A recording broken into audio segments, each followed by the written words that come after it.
Okay, so imagine this. You land an interview on like your dream TV talk show. Oh, wow. Right. But before you let those butterflies completely take over, we're going to equip you with some insider knowledge to really like nail it. You know, we're doing a deep dive into 4 secrets to becoming a guest on top TV talk shows. Have you ever heard of this? I have, yeah. And I think it's really interesting because it goes beyond just like the typical things you hear, like be confident, you know, and smile. It digs into like psychology and communication, which is really valuable for anyone, really. Yeah, totally. And the first secret really threw me for a loop. It's called ask before you speak. So instead of launching right into your pitch, the author suggests asking the producer a question first. Interesting. It seems counterintuitive, I know, but hear me out. Okay. So like imagine you ask, could you tell me a bit about what you envision for this show? Okay. You've immediately bought yourself some time. Yeah. Especially if you're feeling nervous to gather your thoughts and you come across as a good listener. I see. Who's genuinely interested in their perspective. That's really smart. Right. Yeah. What do you think? Yeah. No, I think it's brilliant when you think about it. Yeah. Like you said, it's counterintuitive, but just, you know, when you shift that power dynamic a little bit and you are showing that you're interested, I think it really puts you in a much stronger position. Yeah, and it kind of turns the tables and makes it a two-way conversation instead of just a one-sided pitch. Exactly. Right. Yeah, and that actually leads us perfectly into the second secret. Okay. Wow. The producers with brevity. I like that. You've got to remember that producers are busy people. Yeah. They're inundated with pitches all the time. Totally. So being concise is key. Right. It's like that Dizzy Gillespie quote. It's not how much you play, it's how much you leave out. Oh, that's such a good analogy. Yeah. Leaving space for things to resonate, just like in music. So how do we apply this to, like, our TV talk show pitch? So think of it like you're crafting the perfect movie trailer. Okay. You want to highlight the most exciting parts, but you don't want to give away the whole plot. Right.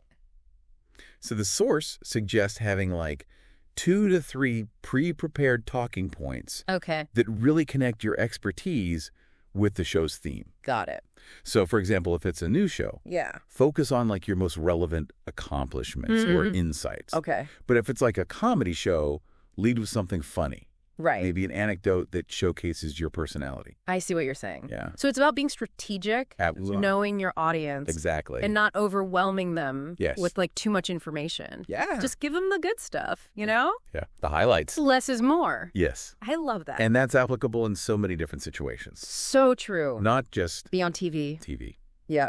Whether you're presenting at work, pitching an idea, or even just having a casual conversation, being concise just makes you a more effective communicator. All right, let's move on to secret number 3. Okay. This one's called Prove You're Not a Nutcase. I have to admit, the name made me laugh.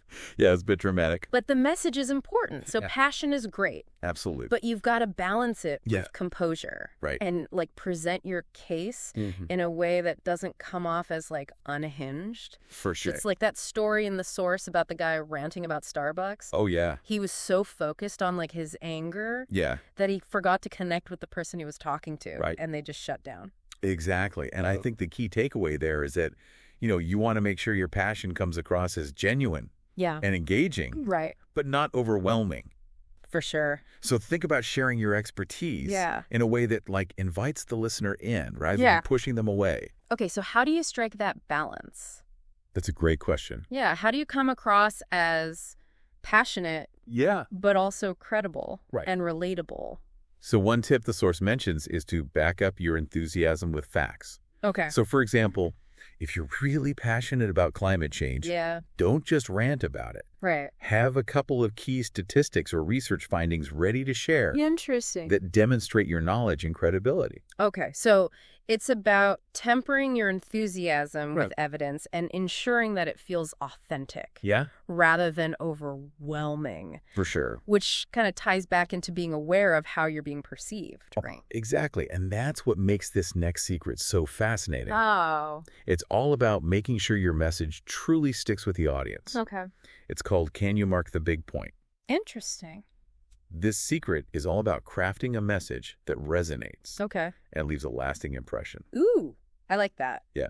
Yeah. So it's like what's the takeaway? Right. What's the one thing you want people to remember?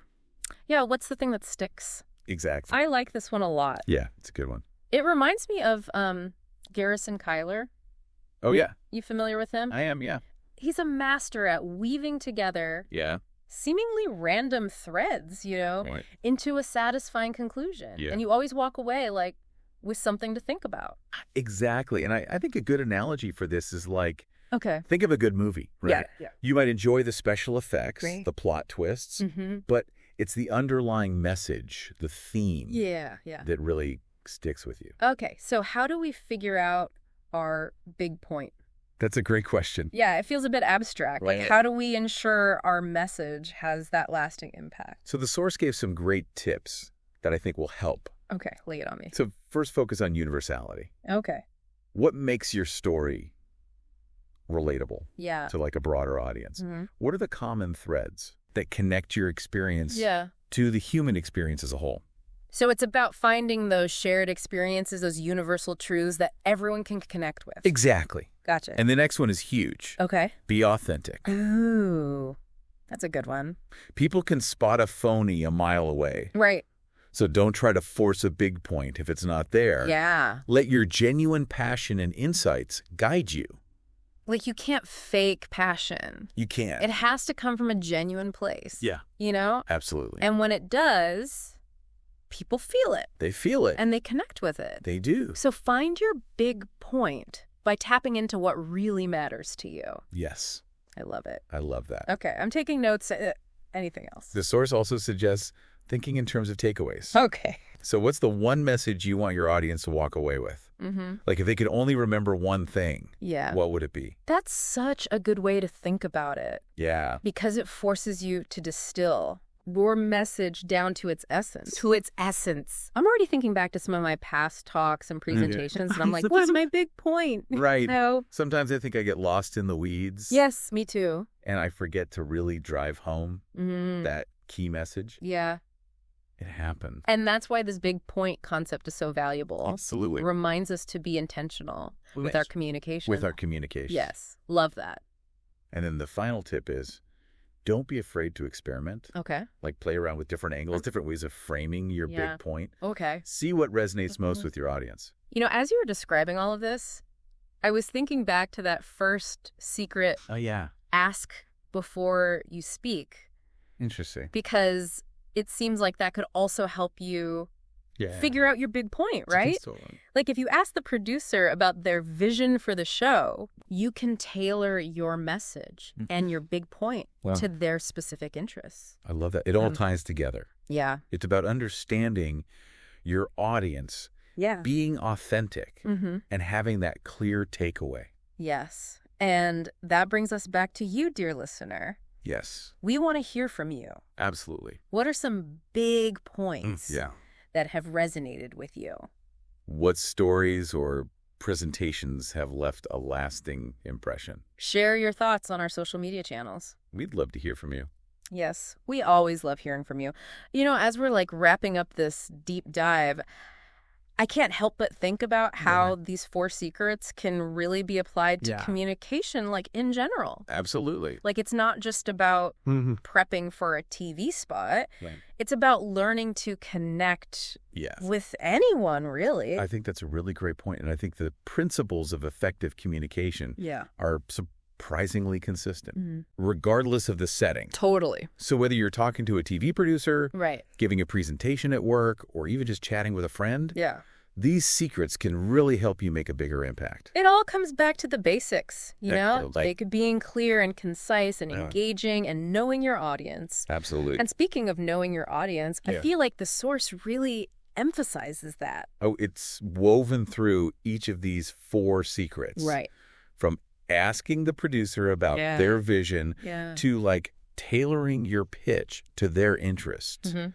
And be mindful of how your passion might be perceived. Totally. It all comes back to respecting and understanding your audience. It's like stepping into their shoes for a minute and asking yourself, what matters to them? Yeah. What do they need to hear? Exactly. And then you can craft that message that really resonates. It makes such a difference. It does. And that brings us full circle to the big point. It's about more than just sharing information. It's about leaving them with something meaningful. Yes. Something that sticks long after the conversation's over. Lasting impression.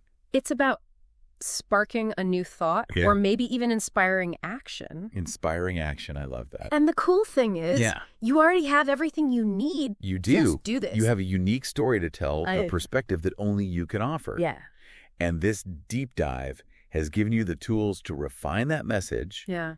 Connect with your audience. Totally. And leave a lasting impact. So as we wrap up, I want to leave you with this. Okay. What's your big point? What story are you ready to share with the world? What message is burning inside you just waiting for the right moment to be shared? And now that you know these secrets, the stage is yours.